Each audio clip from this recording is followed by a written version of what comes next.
So, Andrew, you are an OG in the space. You've been creating guided meditations for nearly as long as I've been alive, and you've been Oh, meditating. please. Am I that old? Well, I'm 33. I think you've been creating meditations for 25 years, so that's a good amount of Okay. time. You've been meditating, it sounds like longer than I've been alive. So I love to hear where meditation enters your life. What's happening at that time? What does it do for you? Just take us back there a little bit. Sure. Oh my goodness. Well, I've told this story so many times. Um, so I was born and brought up in Glasgow, in Scotland. Um, and in the sort of mid 70s, that's how long ago it was, folks. I, I, like many people, we started getting interested in martial arts. There was programs on the television at the moment. Or at that time, David Carradine doing a program called Kung Fu. Bruce Lee, Enter the Dragon. There was so much interest in martial arts, and I, like many of my teenage friends at that point, wanted to learn it. And I went along to an after-school class to learn some very basic karate. And I really mean basic karate. But at the end of every class, and I guess I was about 15, at the end of every class, the teacher would take us through a little meditation. And I remember this so vividly. I remember sitting there and listening to my friends giggling as this teacher took us through these tiny, very basic exercises. But I remember sitting there and thinking, this is actually, this is interesting. This is quite nice.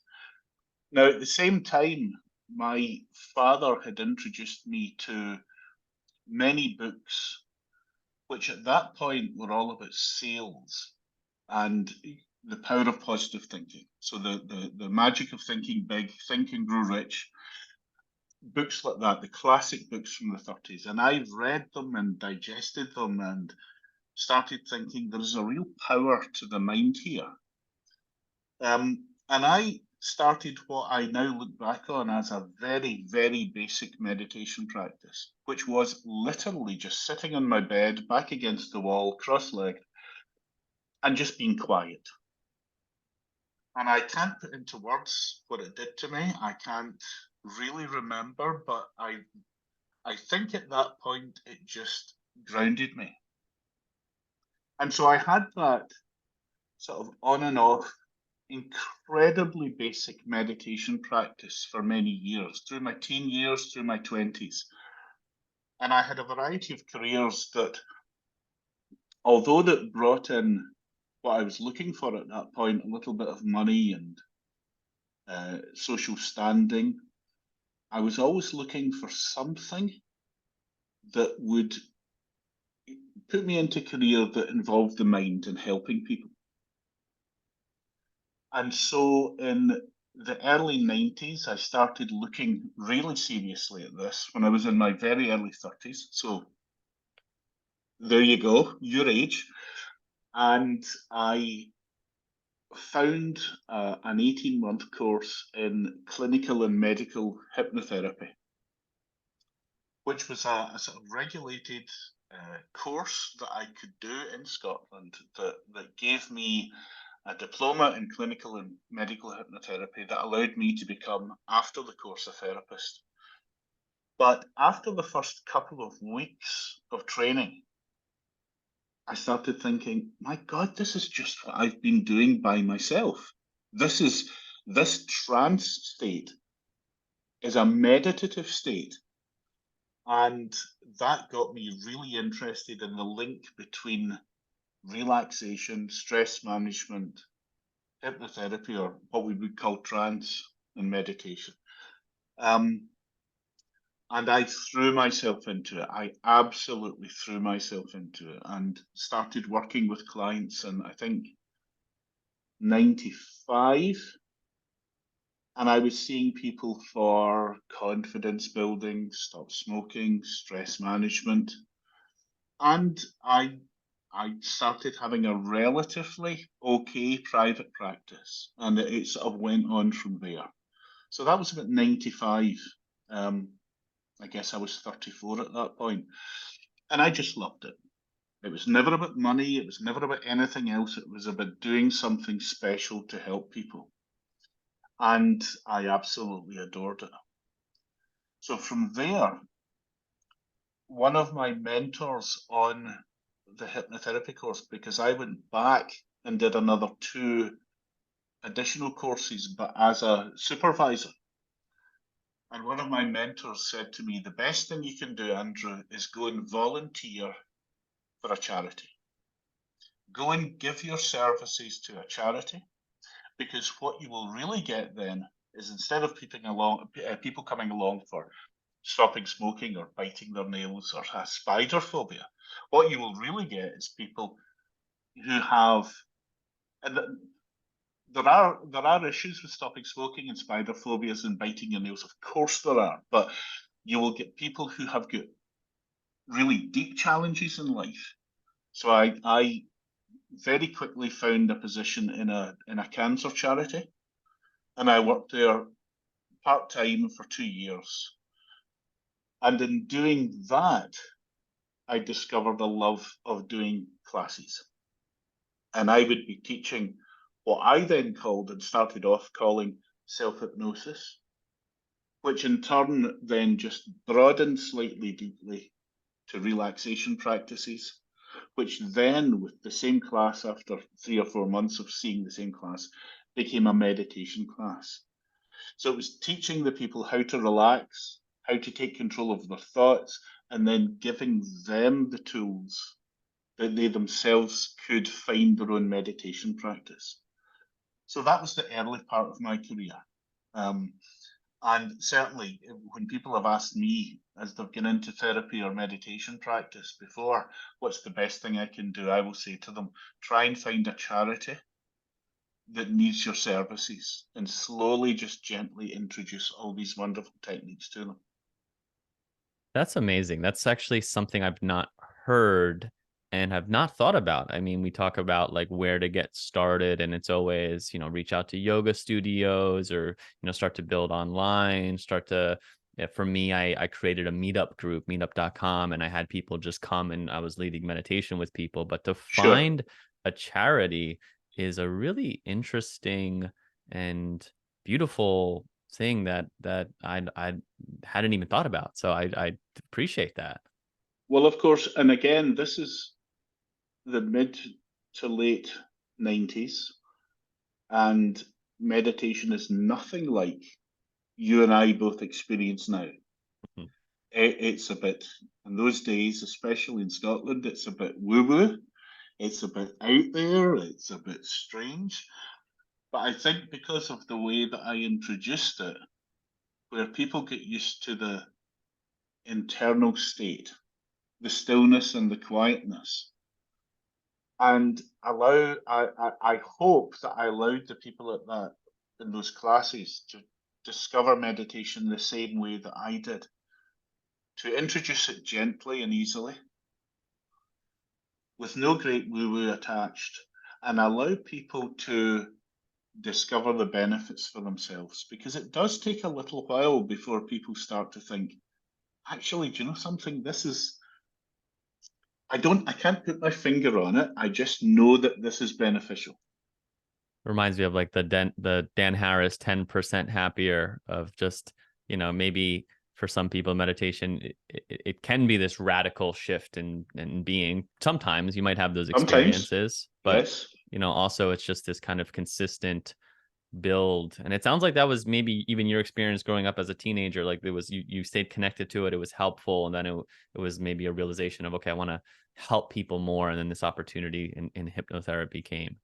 Yeah. And I think it has been proven time and time again to me over the years, the decades that I've been doing this, that the people who could really benefit from going within, most of them are the people who shy away from it, who back away from it at first. Hmm. And that's why the gentle approach, the simplistic approach, the introducing it with a little bit of gentleness and a sense of humor, and just a what one of my lecturers at the university would call the salami approach. It's just a little slice. How do you like that? Is that okay? Yes. Well, let's do a little bit more and let's introduce a little bit more. And before they know it, they are discovering within themselves the positive benefits, all of which are different for everyone. So I'd love to hear, as someone who's not a hypnotherapist and does a lot of guided meditations, which I'm sure there is something that I might be missing, of course. But I'm curious, what are you holding different hats when you're leading people? I don't know if you do one-on-one sessions anymore, but when you're doing hypnotherapy versus when you're doing guided meditation, like how close is that line, and maybe what are the differences that you're holding in your mind as you do both? Sure. Well, I stopped seeing clients because of the success of the recordings. I stopped seeing clients about, I did client one-to-one clients for about 17 years. And when people come in for a hypnotherapy session, you are, of course, working on a very specific subject. So you are taking a case study and asking questions and building what you talk about in the session on the answers that that person gives you. Now, a hypnotherapy session is built into a few sections. First of all, there is the induction, and then the therapy, and then the post-hypnotic suggestions and the awakening session. The induction itself is, to the most part, progressive relaxation. So just going through it's like a body scan, Mm. a simple body scan, because you find that when most people come in to see a hypnotherapist, they will be A, nervous because they've never had it before, and B, unsure about sitting for 40 minutes with their eyes closed, and C, they will have never had any experience of eyes closed work before. And so the skill of a hypnotherapist in the main to start off with is the ability to take them very slowly, no matter what their sort of state is, to take them slowly down into what you and I would call meditation, what in hypnotherapy we call trance. And it is once they are down in that meditative state, I would then do a session based on their answers about how they wanted to change their viewpoint externally and internally, about what habits they wanted to break, about what habits they wanted to create, about how they wanted to be after the session. Now, there is it's like one of those Venn diagrams, isn't it, where you've got hypnotherapy, you've got meditation, and in the middle, there's this state that we go into when we're sitting eyes closed. And there is this real gray area between hypnotherapy and meditation where if you are doing a guided meditation for someone and you're wanting them to access a part of themselves, like an inner guide or an inner child, or a part of them that needs a confidence boost, which we can do in meditation, then is that meditation or is that hypnotherapy? Or is it just a crossover? Now, there are certain things that I would say are specifically hypnotherapy, like some deep pain control and some regression, childhood regression or past life regression. Um, but in the main, there's this crossover between hypnotherapy and meditation. Meditation, in my view, is letting the person involved access their inner state without too much guidance from the teacher, allowing them to just find their own way of doing things, to teach them the way to actually do it. Whereas hypnotherapy it's a lot more, I wouldn't say authoritarian, because it is in fact actually quite gentle. And for anyone who's listening to this and who's thought about hypnotherapy, It is very gentle. And although it is more authoritarian than meditation, you cannot make anyone do anything that they don't want to do. Far from it. The biggest client base that hypnotherapists have, well, it used to be when I was working, was stopping smoking. It's changed now because of there are less smokers. But I would have people come along to see me, and you could tell that they just wanted to stop. But occasionally you'd get someone who would come in and say, "My wife wants me to stop." And I would say, "Do you?" And, "Well, not really." And I say, "Well, I can't help you. I can't help you." And as I've said to many people who know what I do for a living over the years, and they say, "Well, you can make people do things." To which my answer is, "Well, if I could make people lose weight, I would be richer than Elon Musk. I I would be the richest person in the world. People need to meet you halfway." So hypnotherapy is more about a directed, specific guidance based on their answers to questions, and meditation is much more general. But in the long term, meditation gives people a huge amount more power Interesting. for discovery, assuming people practice and have that ongoing learning journey.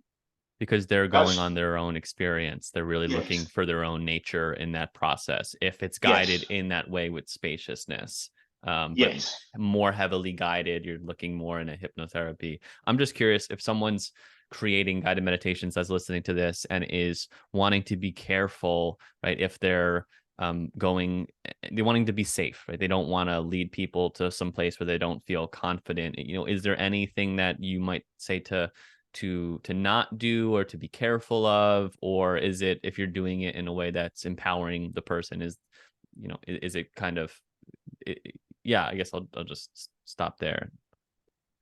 I think if now I've got some recordings that I would say sway more towards hypnotherapy because they're a lot more specific.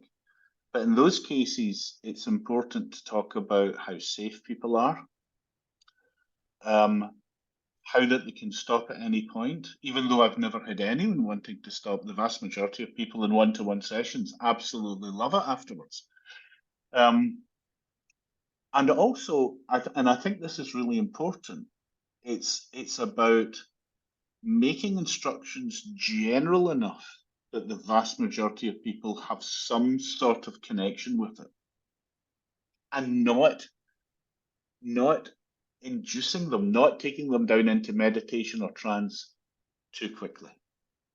And I see this a lot where people will say, "Well, take a couple of deep breaths, close your eyes, take a couple of deep breaths. Right now we'll start work." And the folk are like, "No, no, I'm not. It's just I'm not ready yet." Got So it it. needs to be slow and gentle. So you stopped doing one-on-one hypnotherapy because your recordings were taking off. Is that during CD times? And how was that? How were you distributing them? I'm just curious at what the opportunities were back then that maybe are a little different now. Oh my goodness, right. So as a hypnotherapist, you give everyone a recording to take away. The belt and braces approach. So when someone comes for stopping smoking, you give them a stop smoking recording, which by its very nature is a version of the recording, but more general. And again, talking about smokers, the vast majority of smokers have the same habitual behaviors. So you can have a general recording. People with insomnia can take away a deep sleep recording, etc., etc. So very early on in my career, because of the necessity of that, I started doing very basic recordings on cassette, which you may not. Do you even know what a cassette is? I know what a cassette is. You I know still what listen a to cassette is. some Michael Jackson in my mom's car. I remember that. Yeah. Well, you see, the thing is, I spoke to someone the other week there, and they had no idea what a cassette was. So I'm just checking. I'm just Yes. checking. Technology improved, and as computers started to get a little bit more advanced, they started to be sold with CD burners. And I started hearing from people I don't have a cassette player, but I've got a CD player. So the shift was made into the same recordings, digitized and put onto CD. And as the internet progressed, it then became apparent that I could sell these few recordings. I think I had 4 or 5 as MP3s on my website. And as things went on, MP3s were just at that point available to download and play in your computer. And I decided, right, okay, I'm going to do something about this business. I know I can sell CDs on the internet. So I got, instead of doing my own CDs on my CD burner, I got 4 or 5 recordings professionally done. So 1,000 of each title with nice covers, CD boxes, the whole thing.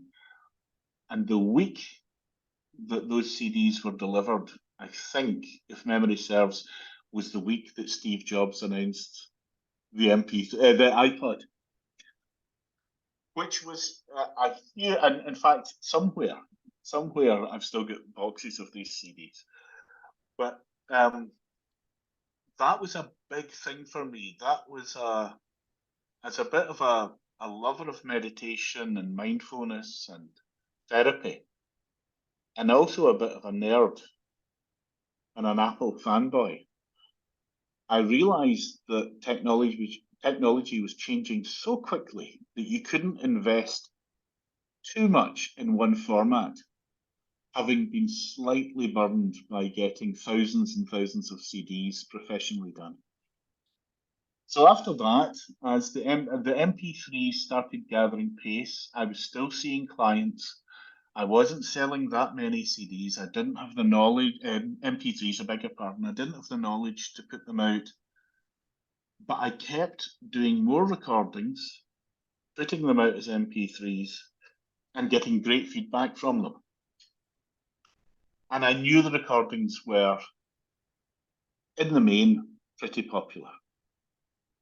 And then in, I think it was 2007 or early 2008, Steve Jobs announced the iPhone and quite quickly announced the App Store. And it was the App Store was opening up in America, and 6 months after that, it was going to open up in Europe and the rest of the world. And I remember one day getting an email from a chap called Michael Schneider in Seattle. And Michael was a lawyer, or is a lawyer. And he told me this long story about him and his wife having bought my Deep Sleep CD years before and had benefited from it hugely. And he had been doing, as a side project, some apps for a thing called the Palm Pilot, which was a precursor to smartphones. And he had built incredibly early in the App Store, and I mean literally the first couple of weeks, he had built a little app to change the keyboard in the iPhone from portrait to landscape. This is before Apple did it. So he knew he could build little apps, and he reached out to me and said, I do this. I think it could be huge. I like your content. Can we do something? And I thought about it. Previous to that, Lou, I for about a month, I'd been sort of jumping up and down in Scotland thinking, how can I get into the App Store? What can I do for the App Store? And I'd been asking all my techie friends, can you build apps? Can you build apps? And most of them could build websites, but they couldn't build apps. So Mike had told me, I can build apps. I love your content. Shall we do this? And I said, yes, of course. And off it went.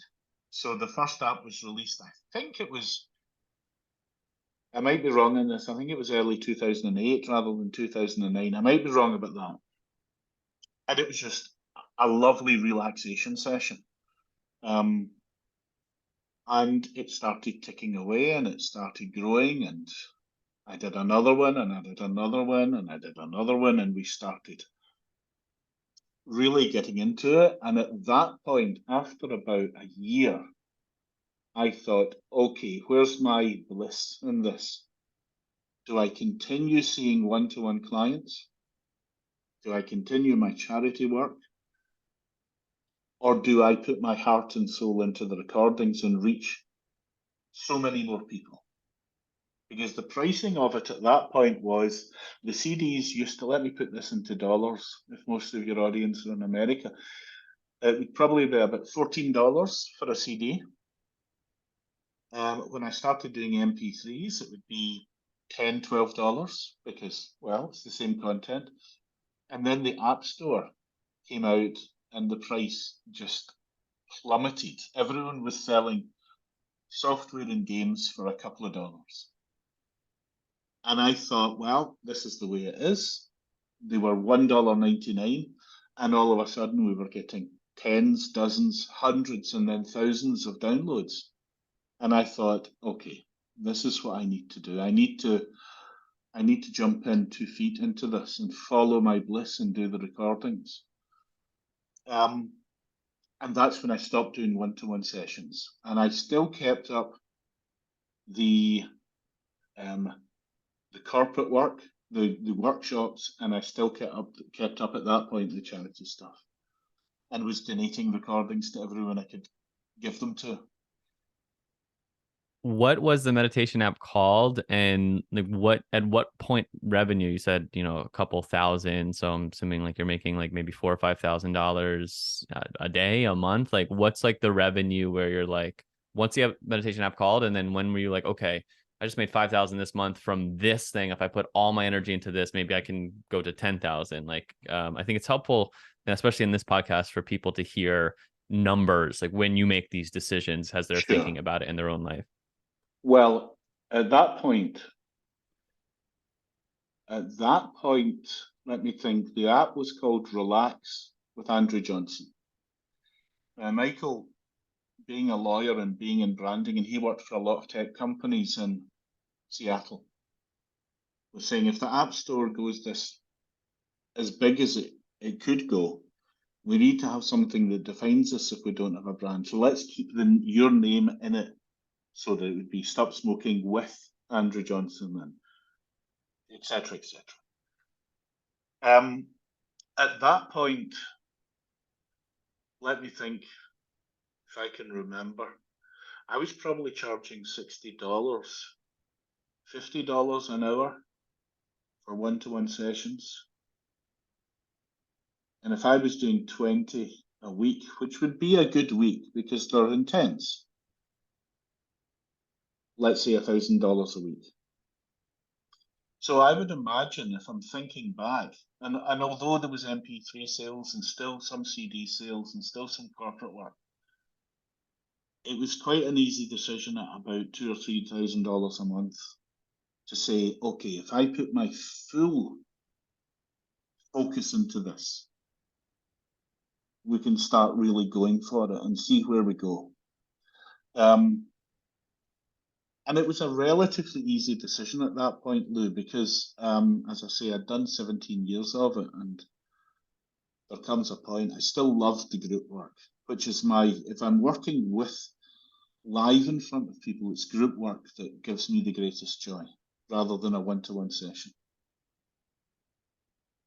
So you clearly have an incredible skill in creating meditations, and you have, I don't know, you don't know the number, I'm imagining thousands of times you've created a meditation. So I'd love to hear how your creative process for it. Like, how do you come up with ideas for a meditation? And what is your process when you're creating it? Do you write it? Do you just get on the mic and just record? And as granular as you want to get, from the type of morning routine you do to whatever, like, you feel free to get as granular on this process as possible, because again, I think it's helpful for people to hear the details of a creative process, especially when it's in this very niche topic. Okay. Well, in the early days, of course, after 17 years of seeing one-to-one clients, there are certain specific subjects like confidence and stopping smoking and deep sleep that I could have done literally eyes closed. as I, and that's only just practice. It's nothing more than practice and using the same techniques and speed of vocalizing the techniques as I would do with anyone that came through the door. And that has stood me in good stead over the years. So I will always, although I've started doing some shorter meditations lately because people have been requesting them, um, as it started to broaden out, I would start to break down the courses that I was doing in a corporate setting or the meditation classes that I was doing in a group setting, where I would always ask people, what would you like to do next week? Where can this go? I don't want this to be repetitive, but I don't want to overwhelm you. Where can this go? And people would, and I remember someone saying, well, I'd like to deal with imposter syndrome. And then I would say to the group, anyone else feel that they're an imposter at any point? And 95% of people would put up their hands. And you think, okay, this is good. Would anyone like to feel more positive? Would anyone like to, try to combat intrusive thoughts? Would anyone like to be more mindful when they're eating? Would anyone like to have a clarity of mind? And so from that would come a range of recordings that I would then start to flesh out. Now, if something was beyond my knowledge at that point, I would get someone to write the script for me. So again, cards on the table. I am not someone who can sit down and write a script. It is not in my nature. It's not part of my skill set. I start with a blank page. I'm stuck. But I would ask someone to write a script, and I would have 2 or 3 people, some in America, one in Australia, who would write scripts for me. I would get the script, and from that script, I would rewrite it for me. And probably the end result would be 95% different. But because I had the framework for it, I would then create my own. So that's what I've been doing for the last 10 years. So I would imagine if anyone who's written a script for me and then listens to it on one of the platforms will think, that's not what I wrote. There's not one word there that is from me. But for me, that's the easiest thing for me to do. Now, the only other way that I could do it is with a group, and I don't see many groups these days. In fact, I haven't seen groups for a couple of years, but the only other way I could do it is be with a familiar group, take them down into a meditative state, and then allow it to flow. And when that happens, it comes through. But that, as I'm sure you and your listeners will probably agree with, is not something you can force. Not at all. I love it. Not at all. It's a great way to think about it. You don't actually, what I'm hearing from you is very often we don't have to come up necessarily with the ideas that there is something in whoever you're working with. If you do have opportunities that you're working with people, asking your audience, asking your people, what are they wanting? What are they Yes. needing? And getting out of the paralysis of a blank page. And nowadays there's tools like a chat GPT where you could say, hey, start me with a meditation around self-confidence, see what it turns out. And then Yes. maybe if it helps you to just get like, oh, you just got to get momentum and then you get to change the whole thing. So that's great. I It's love the I love that. it's the catalyst, Lou. It has to be you. It has to be your words. It Yes. has to be the teacher's words. But that doesn't mean that you can't have a framework to grow on. Whether it's Chat GPT, whether it's someone writing a script, whether it's, as I said in my early days, looking through scripts from the huge amount of information we got from the course, but just changing it into a more meditative frame rather than a hypnotherapy frame. And again, and this is perhaps, I should have said this earlier, hypnotherapy is very much needing to be done in a one-to-one basis, because what you're doing is you're following and you're pacing. So you're doing a lot of your wording and the pacing of what you're saying based on how the person in the chair opposite is reacting. So you're mimicking, following, pacing their breathing. You're reacting to the depth of the level of trance that they're in. You're changing the subject matter depending on their reaction and their how they look at the time. Meditation is, as I said earlier, a lot more gentle, a lot more general. What you're giving people is the tools to discover themselves. It's all internal for them. Someone just starting out on their meditation, teaching, creating, sharing, leading journey, would you suggest they get a hypnotherapy certification? Should they start on Insight Timer? Should they, sounds like maybe join a charity? Like, how do you think about, if you ever are asked this or think about someone starting out on their journey? And I know that's a broad question, but I keep it Sure. broad intentionally. Well, I never thought that doing a hypnotherapy diploma would lead me to where I am at the moment. But what I would say is if it's something that fascinates you, absolutely go for it. It's incredible. It is, it is, if you do the training properly with a proper accredited organization, it's a big time investment. It's a big money investment. It's a big emotional investment.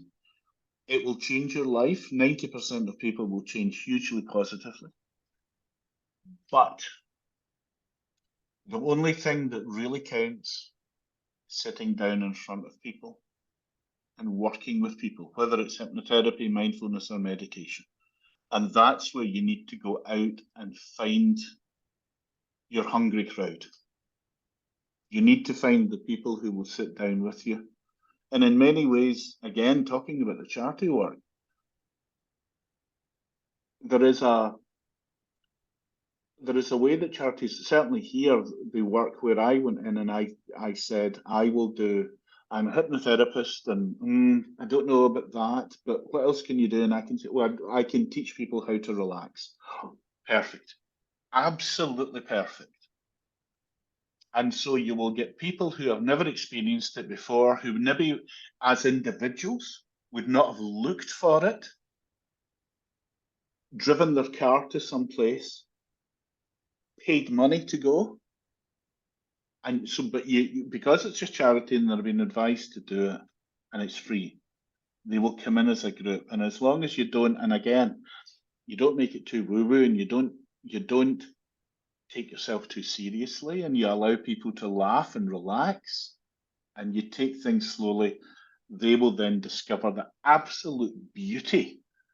Oh, and I think the most important thing, certainly for relaxation, stress management, and to a degree, mindfulness and meditation, as long as you make sure that the people who you're working with know that it's not you that's doing it to them, but rather they are allowing it to happen for themselves.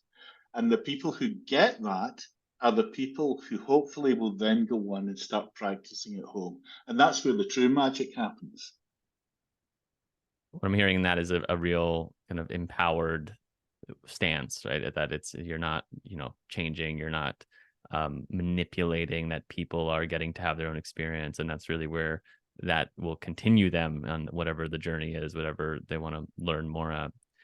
For sure. Something you've said a few times, your bliss. And I'm imagining it's a Joseph Campbell following your bliss. And so I want to just put Yes. a point on that. And what I'm hearing you say also to in not exact words, but to people starting out to follow their bliss in a way, wherever that's leading them. Yes, I had a little epiphany, and I had, as I said before the hypnotherapy, I had done a variety of different careers, none of which I was happy with. But you do it, you just do it, and I continued to engross myself in positive mental attitude and put up little posters in my room and read about so many things. I mean, one of the big books that changed me so many years ago, the very late 80s or early 90s, was the Celestine Prophecy. I think an awful lot of people find that as an introduction to energetic work and viewing the world in a different way. And I remember thinking, what am I going to do? And I remember glancing up at a poster that I'd written I'd printed out years ago, and I think it's Mark Twain, and it said, the secret of success is to make your vacation your vocation. And I thought, what do I do for joy? What do I do? And I'm looking at all these books, Course in Miracles and the Celestine Prophecy, and so many of these amazing, amazing books that I hope most people have read, and looking at books like Cybernetics and the Power of the Unconscious Mind, and thinking, this is what I do. This is what I do for joy.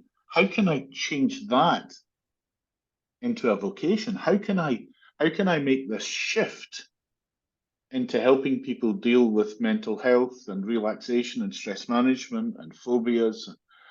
And a couple of weeks later, as soon as you make the decision, of course, as it says, as so many people will say, as soon as you commit to something, the doors in front of you will open. The universe will put you on the leading edge. You start to see things coming towards you, and you think, now, how didn't I see this before? But it's because you've made that energetic shift. And you just see it and you think, oh, this is just perfect. And when I started the hypnotherapy course, there was 46 people in the class at that point. And I remember one of the lecturers said at the start, there's 46 of you here today. There's probably 3 or 4 that will make a career at this. And I was like, yes. And that was it was and sometimes I think this is a bit of a problem in life. And I wonder if your listeners will agree with me on this. There are certain things that the decision to do it is so easy and so natural that it becomes more difficult with other decisions. Will I do this or will I do that? Because when you get that little epiphany of this is what I should do, it's as if everything else drops away and there's nothing that's going to stand in your way. This is right. This is what I'm going to do. I gave up a good job and a pension and a company car and everything, and I moved from a house that I owned into a bed sit, and I just worked. I just worked and worked. So, and it was completely joyful, completely blissful. Make your vacation your vocation. I don't know if Yeah. I've heard that before. I love it. Do you have something that you failed at and maybe a lesson to share? A course you launched that didn't work out. I'm assuming obviously the app would had to have ended at some point. Is there something that sticks out that maybe you kind of learned from? Well, I think talking about earlier,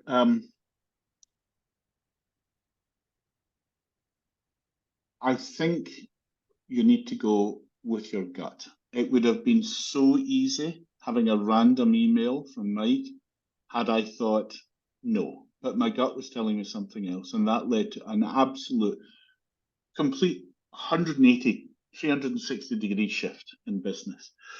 Um, I the app is still available.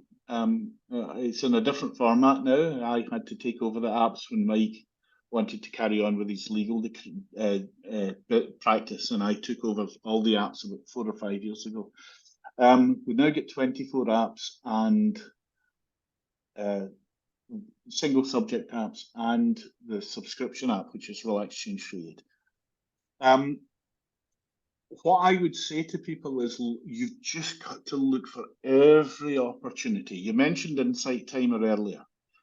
I put recordings. I think I've been on Insight Timer about the same length of time as you. But I had a ton of recordings to start with. And I think at that point I was putting on recordings onto Insight Timer.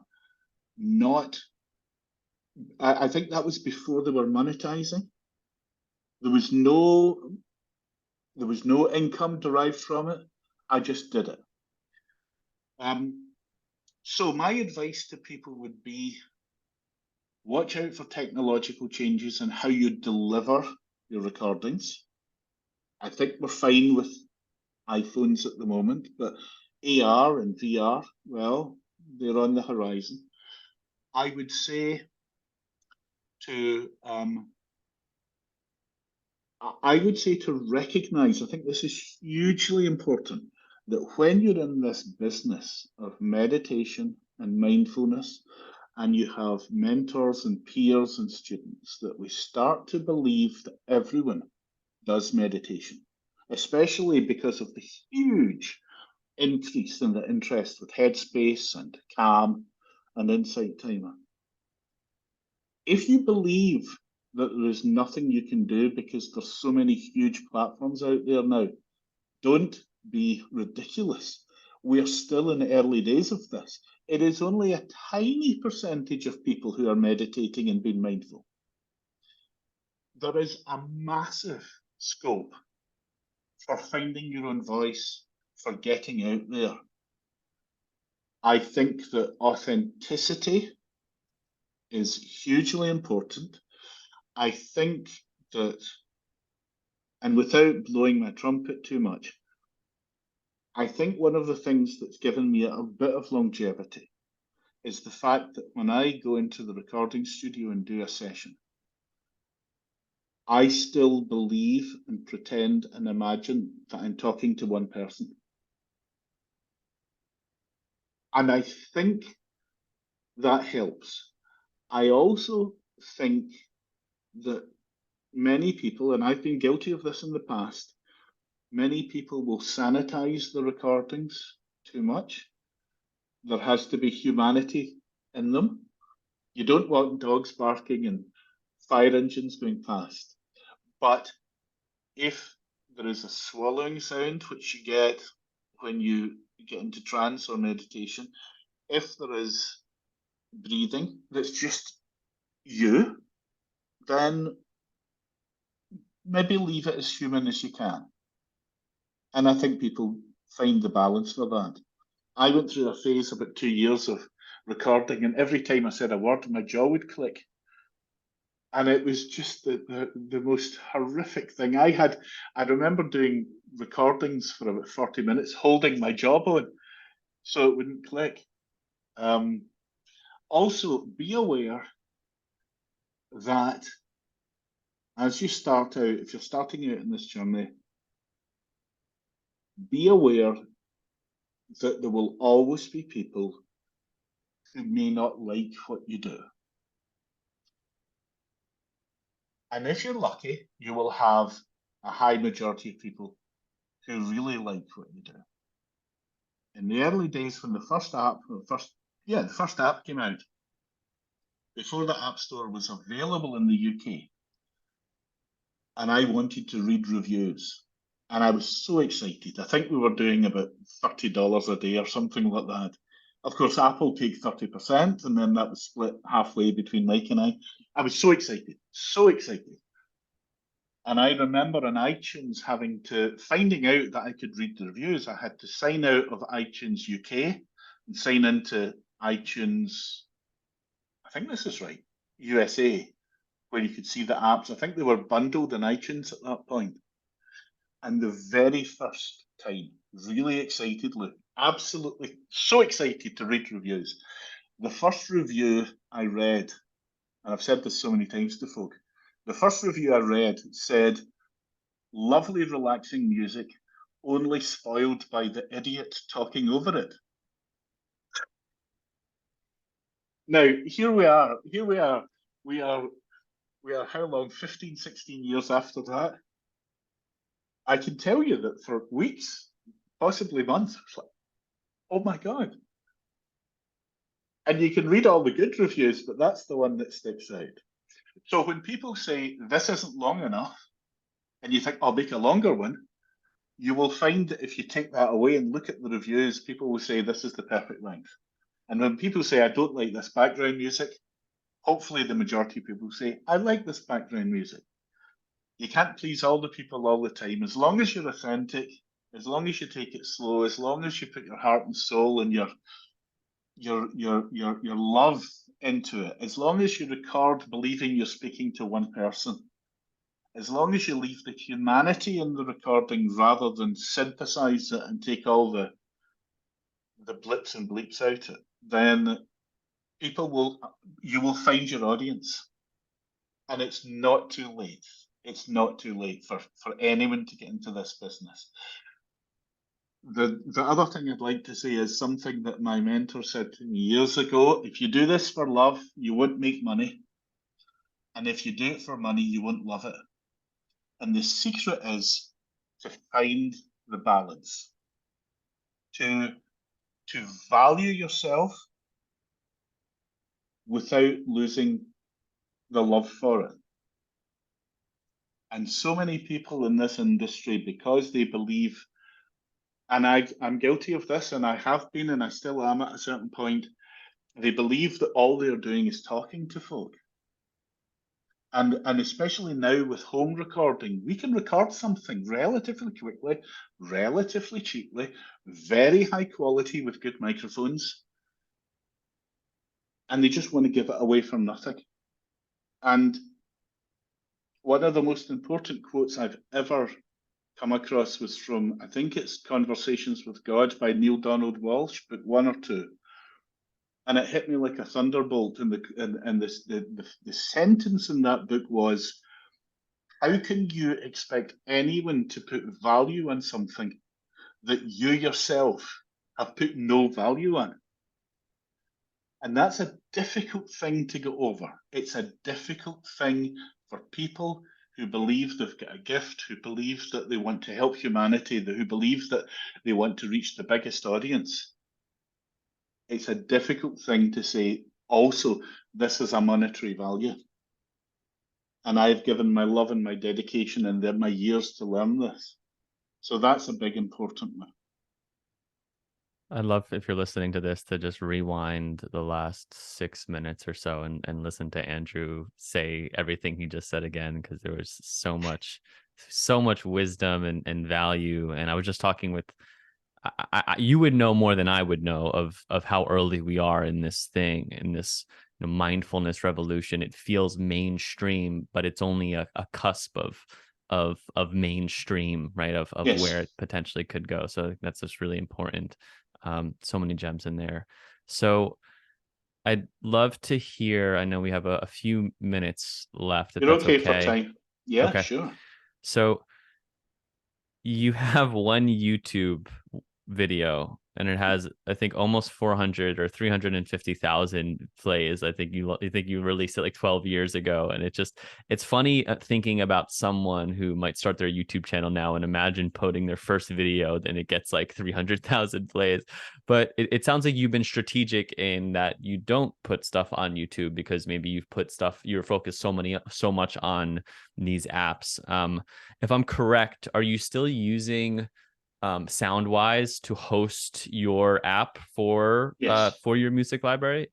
And for those that don't know, Soundwise is an app that will host audio recording. So it's a really cool, interesting app. So if you're interested in creating your own app, and I think that's where my question is going, like for people now, when did you have the audience where creating your own app made sense? Like, is it through an email list that you have, like the distribution?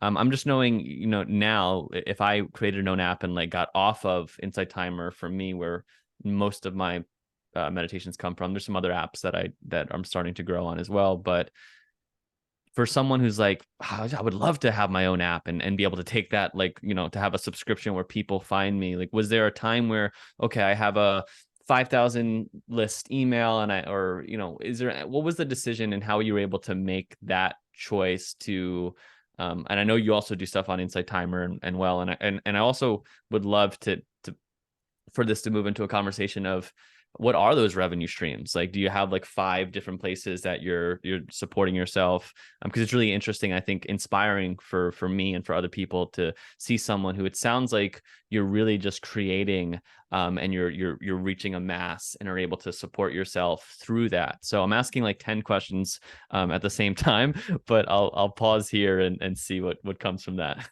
All right. Well, let's talk technical for a while. So In the early days of the App Store, it was like a gold rush.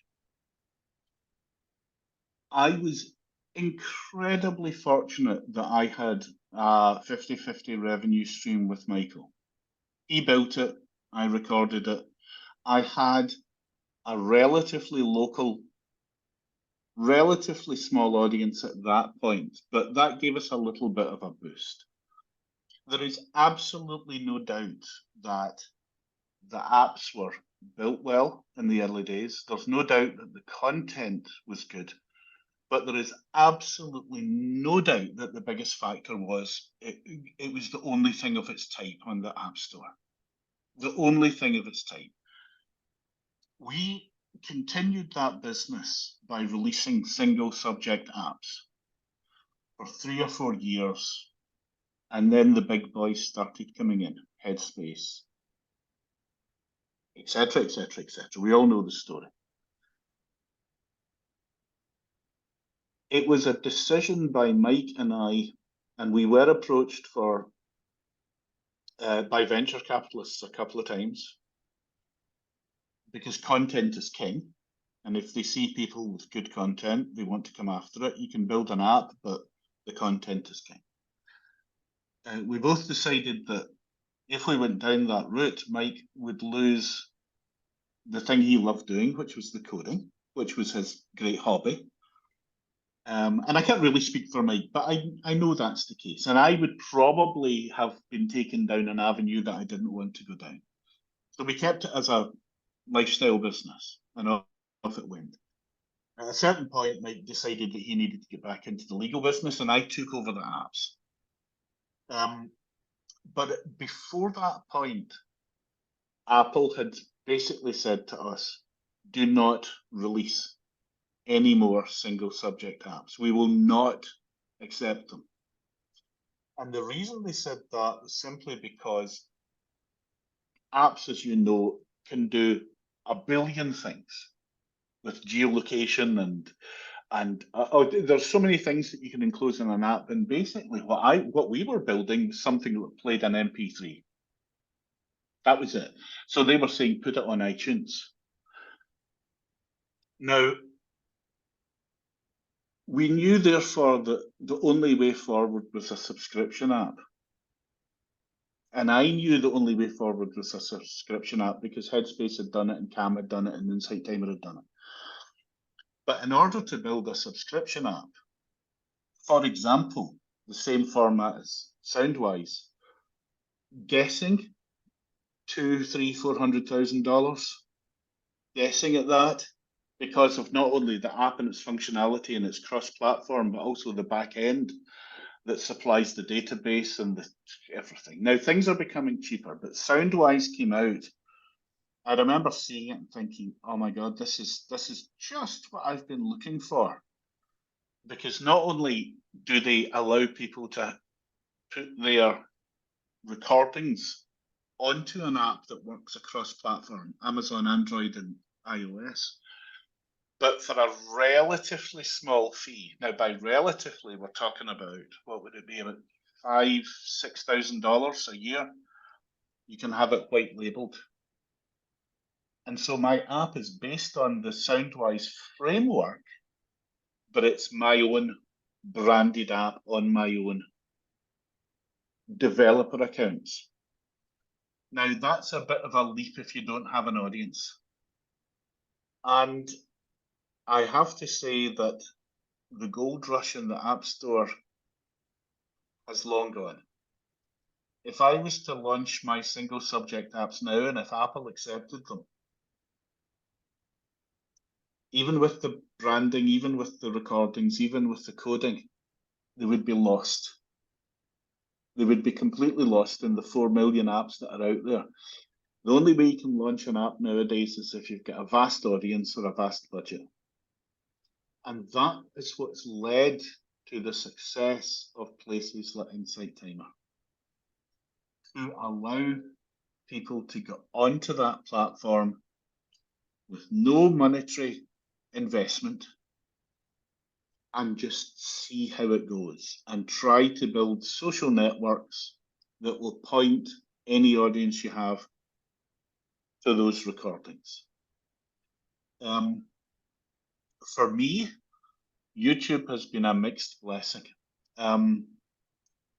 Because it's only audio, I never took it seriously to start with. And there are hundreds, if not thousands, of free meditations on YouTube. Is it an avenue to go down? Yes, it is, with longevity, with your own little drips of publicity in it, with your social networks pointing towards it. You can monetize it.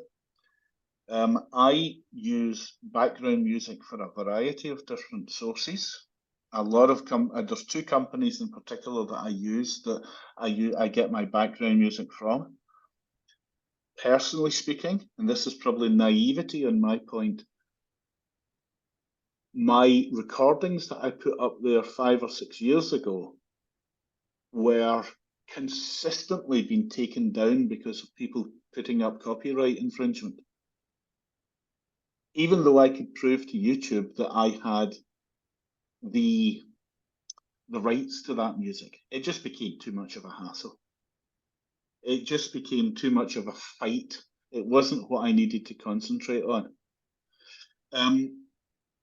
But I think if you can get over that little hurdle and get it out there and use the keywords, some nice branding, some good descriptions, use your social platforms and grow them, point them towards YouTube, it can be relatively lucrative. Also, it needs to be said that I had an awful lot of recordings on the streaming platforms. iTunes, Apple Music as it is now, Spotify, Deezer, and maybe 5 or 6 of them. And that used to be relatively expensive to do. You go through what's called an aggregator. There are many aggregators out there at the moment, and what they do is they will take your recordings and they will send them in the format that these streaming platforms need. You get paid fractions of a penny. But given that you can put recordings up relatively quickly and you're patient enough to wait for longevity, that's another revenue stream. Now, 5, 6, 7 years ago when I was doing this on iTunes and Spotify and all the other ones, it was you were putting them up for $100 a track. And now, because of competition, you can now get unlimited recordings you can put on those aggregators for $50 a year in total. So it becomes what we would say in Scotland a no-brainer. It is just something that you put it up there, knowing that you're still in control, knowing that you can take them down at any point if the revenue's not there. But this leads me back to what I was saying earlier. We're still in a tiny market. So people will say to me, well, you've got the apps where you're an Insight Timer, that will dilute your market. No, no, no, no. There's hundreds of millions of people out there listening. Put them everywhere, and see what happens. Just gauge it over a couple of years and see what happens. And you might be surprised. Okay, I apologize. You had 2 YouTube channels. I'm just finding you have an Yes, older one that's Andrew Johnson that had 1 video, but now you have Relax with Andrew that has more videos. So okay, so you have yes. been you did lean into that. I did lean To into it a bit, but I took down the recordings that I put up because of these continual copyright infringements that I was getting. And this is not just me, a lot of people get this. What are the 2 music libraries that you said you use? The best one that I found is called TuneCore, TUNECORE, TuneCore. Look them up. TuneCore. Got it. Okay. You can upload a recording to them in the format they request with a cover, which Canva can do, as you would for Insight Timer. And they will then selectively put it out to every one of the streaming services. And there's probably 15 or 20 of them now. And you can do that for, I think, I might be wrong, but it's something like $50. And this is the aggregator. This is the aggregator. Got it. Got it. $50 for unlimited releases. Unbelievable. This is awesome. Yeah, I'm checking this that's out. a good one. But you Yeah. need longevity with that. Now, here's the other, and I am aware of your time, so I apologize. No, you're Here, great. here is the other little hiccup with those aggregators. The way that Spotify and iTunes and all the other streaming services work in the main, and I think it might be changing now, but it certainly, I've not seen it, is that they regard a one track recording, even if it's 30 minutes, to be a single, i.e., a one track, a single. So you're getting not only a fraction of something, but it's not even being priced as an album. Got it. So my advice to people, and if I was ever to go back onto the streaming services again, my advice to people would be to make 2 or 3 similar tracks and bundle them together, then it's priced as an album. And therefore, the fraction of the percentage that you get is priced as an album rather than a single track, if that makes sense. Yes, this is fascinating. I'm going to be looking into this more. I had not known of this. And then you mentioned where you would get meditation music from. Do you have any resources for that? I can send them to you, but the one that I use, which I love and have been using for years, is Silencio, Silencio. Silencio. Now, I don't know the actual domain name because I've just got it saved somewhere.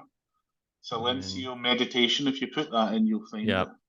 Yeah, it looks like it is silenciomusic.co.uk. That's the one. Yep. And that's if that's kind of music that suits you and is fits with your way of working, then I can heartily recommend them.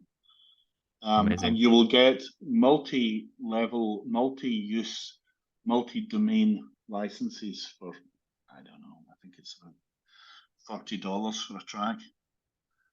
Which, considering you could put it on a meditation that's downloaded tens, hundreds, thousands of times, is fantastic. Amazing.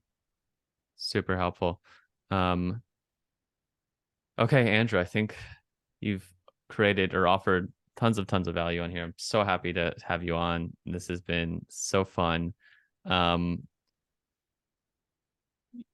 There's a part of me that's still curious. So maybe I'll just follow that curiosity for one more minute because you mentioned having your own app now, and obviously you built an audience. I didn't actually look at you on any other socials besides checking out YouTube and obviously your meditation apps. Like, how do you promote your current like library of meditations? Like, is email list like a solid like you have a solid email list that you get to share it with? Yes. Like, so email list is a good email list. And number one, you will never control your social media because they can change at any point. Your number one goal should be pulling people off of social media and building an email list. Number two, Google Analytics, Apple Analytics, Google Ads, etc. And that's a bit of a dark art. And you just got to start small. And I'm still not sure of it. Social media, about a year to a year and a half ago, I completely pulled out of it all. I was aware, and this is a personal choice. This is only personal, but I was aware of the mental health issues that are associated with social media, and I just pulled out of it. Now, me personally speaking, just me, I can't vouch for anyone else, but after a year, I haven't seen any detrimental effect on the business. Now, that doesn't mean you don't get an occasional big blip if someone relatively famous notices you, but we're all shouting into the darkness, and it has serious mental health problems when we delve into it and we start to believe that it's real, and it's far from real. Amazing. Thanks so much, Andrew. Where do you want to send people to? I'm assuming to check out your app. What are you creating right now? Anything you're excited about? Feel free to share it with the audience. Well, my wife and I are just working on many more recordings, courses for Relax, Change, Create, courses for Insight Timer, I worked with another company called Grokker, Grokker, who are mostly video content. I'm very glad they've got me on there because I'm not video orientated. When first thing I say is take a deep breath and close your eyes. But they're a great company, and always just looking for for new adventures. I'm of the age where I need to slow things down, but I can't stop. And when I say slow things down, don't be under any illusion that I work hard. This is not hard work. This is love. This is. I worked hard in the early days, but I don't do it anymore. I can't say that I work hard. It's just lovely. Um, but yep, as I said earlier, try to find, for anyone listening, try to find the balance between uh, doing it for love and doing it for money, and find that beautiful sweet spot where you don't lose the love for it, but you know your value. And you can vary it at any point. And when people come to me for corporate gigs, which is since I moved to Spain, I don't do very many of them now. I was over in London for a gig the early part of this year. But when people say, "What do you charge?" I say, "Well, I charge a lot less for charities than I do for lawyers." And then and then they have a laugh, and I say, "Just give me your budget." And very more often than not, it's more than I would have asked for because Yeah. Yeah. Overcharge the corporate companies and not the I say that uh tongue in cheek, of course. yes, But of there we course, go. of course, of course. I love it. I love it. Andrew, thank you so much. It's been a gift to connect with you more and share the space with you. So deep bows to you and thanks for Thank you, everyone Lou. listening.